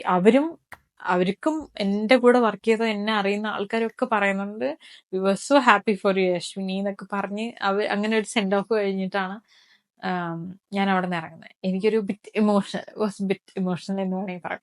നാട് വിട്ട് ഒരു 2 വർഷം ഞാൻ മാറി നിന്ന് നയഗ്ര ഫാൾസിനായി. Niagara Falls actually taught me a lot of things. ഒരുപാട് കാര്യങ്ങൾ പഠിച്ചു, ഒരുപാട് ആൾക്കാരെ പരിചയപ്പെട്ടു, ഒരുപാട് ആൾക്കാരുടെ ഇടയിൽ താമസിച്ചു, ഒരുപാട് ആൾക്കാരുടെ ഇടയിൽ ജോലി ചെയ്തു, ഒരുപാട് എംപ്ലോയേഴ്സിന് വേണ്ടി ജോലി ചെയ്തു. It was quite a journey. I was so thankful and grateful for starting my international life in the city. Niagara Falls ഒരു വൈബ് തന്നെയാണ്. അപ്പോൾ അവിടെ നിന്ന് ഇറങ്ങുമ്പോൾ കുറച്ച് വിഷമമായിട്ടാണ് വന്നത്. വെള്ളിയാഴ്ച രാവിലെ ഞാൻ പുലർച്ചെയാണ് ട്രാവൽ ചെയ്യുന്നത്, അത് ടൊറന്റോയിലുള്ള ട്രാഫിക് ഒക്കെ അവോയ്ഡ് ചെയ്യാൻ വേണ്ടിയിട്ട്. അപ്പോൾ അന്ന് രാവിലെ നേരത്തെ അവിടെ നിന്ന് ഇറങ്ങി. ഏകദേശം ഇവിടെ 10 മണിക്കായിരുന്നു അപ്പോയിൻമെൻറ്റ്. 10 മണിക്ക് ഞാൻ അവിടെ പോയി ലീസ് സൈൻ ചെയ്തു. ഞാൻ ഈ വീട്ടിലേക്ക് 11 മണിക്ക് ഞാൻ വീട്ടിലേക്ക് കയറി. വീട്ടിലേക്ക് കയറി വിളക്കൊക്കെ വെച്ച് ആരും ഉണ്ടായിരുന്നില്ല, ഞാൻ മാത്രം തന്നെ. എൻ്റെ കാറിൽ കൊള്ളാവുന്ന എൻ്റെ കുറച്ച് സാധനങ്ങൾ മാത്രമായിട്ടാണ് ഇത്രയും ദൂരം ട്രാവൽ ചെയ്ത് ഞാൻ അവിടെ വന്ന്. പിന്നെ പാക്കിങ്ങും അൺലോഡിങ്ങും അതൊരു ശീലമായി. 4-5 മാസമായിട്ട് എന്നും ഇത് തന്നെ. പക്ഷെ ഇത്രയും ദൂരം ട്രാവൽ ചെയ്തും അൺലോഡിങ്ങും ഒക്കെ ഭയങ്കര ഒരു ടാസ്ക് ആയിരുന്നു. അതൊക്കെ ചെയ്ത് വെയിറ്റ് ചെയ്തു. ഞാൻ പിന്നെ അന്ന് മുതലേ പിന്നെ ഭയങ്കര ഷോപ്പിങ്ങും കാര്യങ്ങളൊക്കെ അതായത് ഞാൻ ഇന്റർനാഷണൽ സ്റ്റുഡൻ്റ് ആയിട്ടാണ് വന്നത്. 2 ലഗേജിൽ കുറച്ച് തുണികളും 2-3 പാനും മാത്രമേ എൻ്റെ അടുത്തുള്ളൂ. പിന്നെ ഒരു വീട്ടിലേക്ക് മാറുന്ന സമയത്ത് എന്തൊക്കെ വേണം, അപ്പം അങ്ങനെയുള്ള കാര്യങ്ങളൊക്കെ ഉള്ള ഷോപ്പിംഗ് ഒക്കെ പതുക്കെ ഒക്കെ തുടങ്ങി. അതുകൂടാതെ രാഹുൽ ഒരു 10 ദിവസത്തിനകത്ത് വരികയും ചെയ്യും. അതിൻ്റെ സന്തോഷവും കൂടെ ഉണ്ടായിരുന്നു. പിന്നെ ഒക്ടോബർ ഫസ്റ്റ് വീക്ക് രാവിലെ ഇങ്ങോട്ട് വന്നു, ഞാൻ പോയി പിക്ക് ചെയ്തു. അതും വേറൊരു സന്തോഷമുള്ളൊരു ദിവസമാണ്. പോയി പിക്ക് ചെയ്തു, ഇങ്ങോട്ട് വന്നു. പിന്നെ ഈ വീടും കാര്യങ്ങളും സെറ്റ് ചെയ്യാൻ ഏകദേശം നമ്മൾക്ക് 1-1.5 മാസം എടുത്തു. എന്ന് വെച്ച് കഴിഞ്ഞാൽ എല്ലാ ദിവസവും നമ്മൾ പുറത്തോട്ട് ഇറങ്ങുമ്പോൾ ഷോപ്പ് ചെയ്യേണ്ടതായിട്ട്.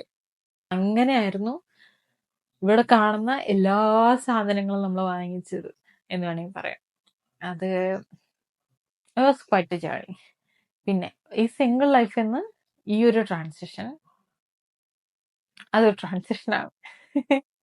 ഒരുമിച്ചൊരു കോഡിപ്പെൻഡന്റ് ലൈഫിലേക്ക് എത്തുന്ന സമയത്ത് കുറച്ച് അഡ്ജസ്റ്റ്മെന്റും അണ്ടർസ്റ്റാൻഡിങ്ങും കാര്യങ്ങളൊക്കെ ഉണ്ട്. എന്നൊക്കെ നന്നായിട്ട് അറിയാം. വെൽ പ്രിപ്പയർഡും ആയിരുന്നു എന്ന് വേണമെങ്കിൽ പറയാം. I was so anticipated for this time. പക്ഷെ അതേ സമയത്ത് ഭയങ്കര ഒരു ഇമോഷനും ഉണ്ടായിരുന്നു, ഒരു മിക്സഡ് ഇമോഷനും ഉണ്ടായിരുന്നു. എൻ്റെ പ്രായത്തിലുള്ള ആൾക്കാരൊക്കെയാണ് ഈ വീഡിയോ കാണുന്നതെങ്കിൽ I'm just telling you guys, this this is quite a different journey. നിങ്ങൾ ലോങ് ഡിസ്റ്റൻസിൽ നിൽക്കുന്ന പോലെയോ അല്ലെങ്കിൽ അങ്ങനെയല്ല. ഒരുമിച്ച് ജീവിക്കുന്ന സമയത്ത് അത് വേറൊരു ലൈഫാണ്. വേറൊരു ലൈഫ് തന്നെയാണ്. I am so happy. ഈ ഒരു ട്രാൻസിഷൻ പീരീഡ് ഞാൻ വളരെ ടൈം എടുത്ത് തന്നെയാണ് നമ്മൾ മുന്നോട്ട് പോകുന്നത്. ഇങ്ങനെ നയഗ്ര ഫാൾസ് പോലൊരു വലിയൊരു സിറ്റിയിൽ നിന്ന് ഞാൻ ഇങ്ങോട്ട് മൂവ് ചെയ്യുമ്പോൾ എനിക്കറിയായിരുന്നു, എനിക്ക് എപ്പോഴും ഒരു ചെറിയ ടൗണിൽ വന്ന് താമസിക്കുന്നതാണ് എനിക്കിഷ്ടം എന്ന് എനിക്കറിയാം. പക്ഷെ ഇത്രയും കംഫർട്ടബിൾ ആണെന്ന് ഞാൻ വിചാരിച്ചില്ല. I am so grateful and happy that I move to this small town. എൻ്റെ കൂടെ വർക്ക് ചെയ്യുന്ന എല്ലാ എംപ്ലോയീസും ഭയങ്കര ഹെൽപ്ഫുൾ ആണ്. എന്നെ മൂവ് ചെയ്യുന്ന കാര്യത്തിലാണെങ്കിലും എപ്പോഴും എല്ലാ പ്രോസസ്സിനും, എൻ്റെ ലൈഫിലുള്ള പ്രോസസ്സിനും. രാഹുലിനെ അവിടെ നിന്ന് ഞാൻ ഒരു ദിവസം കയറി ഒരു 4-5 ദിവസം കഴിഞ്ഞിട്ടാണ് ഞാൻ ഓഫ് എടുത്തിട്ട് പോയി വിളിക്കാൻ പോകുന്നത്. അപ്പോൾ അതൊക്കെ അവർക്ക് അറിയുമ്പോഴും അവരും ഭയങ്കര എക്സൈറ്റഡ് ആണ്. So how was your journey, how was your travel, രാവിലെ എത്തിയോ, സുഖമായിരിക്കുന്നോ, ഇപ്പോഴും എൻ്റെ അടുത്ത് ചോദിക്കും how was you feeling now, കാലം ഓക്കെ ആയോ, ഫിസിയോക്ക് പോകുന്നുണ്ടോ, ജിമ്മിന് പോകുന്നുണ്ടോ, ഓക്കെ ആണോ എന്നൊക്കെ പറഞ്ഞ്. വളരെ ചെറിയൊരു ടീമാണ് ഞങ്ങളുടെ, ഒരു 10-15 പേര് അടങ്ങുന്ന. എല്ലാവരും ഭയങ്കര നൈസാണ്. എനിക്കത് വാക്കുകൊണ്ട് പറയാൻ പറ്റുന്നില്ല. ഞാൻ ഇതിനു മുമ്പ് ഈ പറഞ്ഞ പോലെ പല എംപ്ലോയീസിൻ്റെ അടുത്ത് ഞാൻ വർക്ക് ചെയ്തിട്ടുണ്ട്, പല ഇമിഗ്രന്റ് കമ്മ്യൂണിറ്റീസിൽ ഞാൻ വർക്ക് ചെയ്തിട്ടുണ്ട്. അതുപോലെ ഒരു എക്സ്പീരിയൻസ് അല്ല. I am so happy that I moved to this small town. I'm so happy for this job. ഇത്ര ലേറ്റ് ആയിട്ടാണെങ്കിലും എനിക്ക് ഇവിടെ കിട്ടിയത് ഒരുപാട് സന്തോഷം. അതുപോലെ എൻ്റെ കൂടെ വർക്ക് ചെയ്യുന്ന എല്ലാ എംപ്ലോയീസും ഭയങ്കര നൈസാണ്. ഞാൻ വർക്ക് ചെയ്യുന്ന ക്ലയൻസും സൂപ്പർ. എനിക്ക് ഇതിൽ കൂടുതലൊന്നും ആഗ്രഹിക്കാൻ ഇല്ല, അത്രയും നൈസാണ് ഇപ്പോഴത്തെ കാര്യങ്ങളാണെങ്കിൽ. അതുപോലെ ഈ കിട്ടിയ അപ്പാർട്ട്മെന്റ് ഇതൊരു ഹിൽ സ്റ്റേഷനാണ്, it is middle of no വേറെ എന്ന് വേണമെങ്കിൽ പറയാം. ഒരു വൈൽഡ് ലൈഫാണ്. ആൾക്കാരൊക്കെ ചില ഇങ്ങനെ കാടുകളുടെ ഇടയിൽ പോയി ഒറ്റപ്പെട്ട വീടുകളാണ് അവിടെ ഇവിടെ കാണുന്നത്. അതൊന്നുമല്ല, നമ്മളത് ശരിക്കും ടൗണിനകത്ത് വളരെ സേഫ് ആയിട്ടുള്ള ഒരു ലൊക്കേഷനിലാണ് നമുക്ക് വീട് കിട്ടിയത്. നമ്മുടെ നെയ്ബേഴ്സും വളരെ നൈസാണ്. നമ്മളൊക്കെ ഫർണിച്ചേഴ്സ് ഒക്കെ മൂവ് ചെയ്യുന്ന സമയത്ത്, ഞാൻ രാവിലെ മാത്രമാണല്ലോ മൂവ് ചെയ്യുന്നത്, നമ്മളിങ്ങനെ കിടന്ന് കഷ്ടപ്പെടുന്ന കണ്ട് ചോദിക്കാതെയൊക്കെ പറയാതെയൊക്കെ ആൾക്കാർ വന്ന് നമ്മളെ ഹെൽപ്പ് ചെയ്തിട്ടുണ്ട്. ഇങ്ങനെയൊക്കെ ഇവിടെ നടക്കുന്ന വലിയ കാര്യമാണ്. എസ്പെഷ്യലി ഞാൻ നയഗ്ര ഫാൾസിൽ നിന്ന് ഇങ്ങോട്ട് വന്നതുകൊണ്ട്, നയഗ്ര ഫാൾസിലെ ഒരു വലിയൊരു ഇമിഗ്രന്റ് കമ്മ്യൂണിറ്റി ഉണ്ട്. അതായത് പല നാട്ടിൽ നിന്നുള്ള പല ആൾക്കാരുണ്ട്. അപ്പൊ അവരുടെ ഇടയിലൊക്കെ ഇങ്ങനെ ഒരു സഹായ മനോഭാവം ഞാൻ കണ്ടിട്ടേ ഇല്ല. ഇവിടെ ഇങ്ങനെയുള്ള എല്ലാ കാര്യത്തിനും കുട്ടി കാര്യങ്ങൾക്കൊക്കെ ഐ എം സോ ഹാപ്പി. എന്റെ ജോലി, അപ്പാർട്ട്മെന്റ്, എന്റെ നെയ്ബേഴ്സ്, എന്റെ കോവർക്കേഴ്സ്, എന്റെ ക്ലയൻസ്, സോ ഹാപ്പി. അതുപോലെ തന്നെ വളരെ വൈകിയാണ് രാഹുലിന് ജോലി കിട്ടിയെങ്കിലും രാഹുലിന്റെ ജോലി വാസ് സോ ഗുഡ്. കൂടെ വർക്ക് ചെയ്യുന്ന എംപ്ലോയീസ് അടിപൊളിയാണ് എല്ലാ കാര്യത്തിനും. സോ 2024 അവസാനിക്കുമ്പോൾ ഒന്ന് തിരിഞ്ഞു നോക്കുകയാണെങ്കിൽ it was quite a journey. ഒരുപാട് കാര്യങ്ങൾ നടന്നു, ഒരുപാട് കാര്യങ്ങൾ. ഈ വർഷം തുടങ്ങുമ്പോൾ ഞാനൊരു സ്റ്റുഡൻ്റ് ആണ്. ഇപ്പോൾ ഈ അവസാനിക്കാൻ സംബന്ധിച്ച് ഞാൻ ഒരു ഫുൾ ടൈം എംപ്ലോയർ ആയിട്ട് നിൽക്കുമ്പോൾ, തുടങ്ങുമ്പോൾ ഞാനൊരു സിംഗിളാണ്. ഇപ്പം അങ്ങനെയല്ല. We move together. ഒരു നല്ലൊരു വർഷമായിരുന്നു 2024. ഒരുപാട് അപ്സ് ആൻഡ് ഡൗൺസും ഉണ്ടായി, ഒരുപാട് സ്ട്രഗിൾ ചെയ്തു. But I am so thankful and I'm grateful for everything which happened in my life. I'm so happy. അതുപോലെ തന്നെ 2025 തുടങ്ങുമ്പോൾ I'm so excited. I'm so happy. 2025 ഒരു നല്ലൊരു വർഷമാകും എന്ന് ഞാൻ വിശ്വസിക്കുന്നു. എനിക്ക് എല്ലായ്പ്പോഴും എൻ്റെ എല്ലാ ജീവിതത്തിലെ എല്ലാ കാര്യങ്ങളും ഒട്ടും സ്ട്രഗിൾ ചെയ്യാതൊന്നും ഒരു കാര്യങ്ങളും കിട്ടിയിട്ടൊന്നുമില്ല. So of course it's a part of my life. Struggle ചെയ്യുക എന്നുള്ളത് it's a part of my life എന്ന് വേണമെങ്കിൽ പറയാം. So I am looking forward to 2025. ഇത് കണ്ടുകൊണ്ടിരിക്കുന്ന എല്ലാവർക്കും അഡ്വാൻസ് ഹാപ്പി ന്യൂ ഇയർ. നിങ്ങളുടെ ഗോൾസും എല്ലാ കാര്യങ്ങളും ഒക്കെ അച്ചീവ് ചെയ്യാൻ പറ്റട്ടെ. Wish you all success. ഞാനും ഒരുപാട് ത്രിൽഡാണ്. ഞാനും ഒരുപാട് പ്ലാൻ ചെയ്തിട്ടൊക്കെ ഉണ്ട് 2025 വേണ്ടി. സോ ആ കാര്യങ്ങൾക്കൊക്കെ വേണ്ടി വർക്ക് ചെയ്യണം. എല്ലാ കാര്യങ്ങളും നല്ല രീതിയിൽ നടക്കട്ടെ എന്ന് ഞാനും വിശ്വസിക്കുന്നു. എല്ലാ ആശംസകളും ഇത് കണ്ടുകൊണ്ടിരിക്കുന്ന എല്ലാവർക്കും. So happy new year and happy holidays, of course. See you in the next video. Bye bye.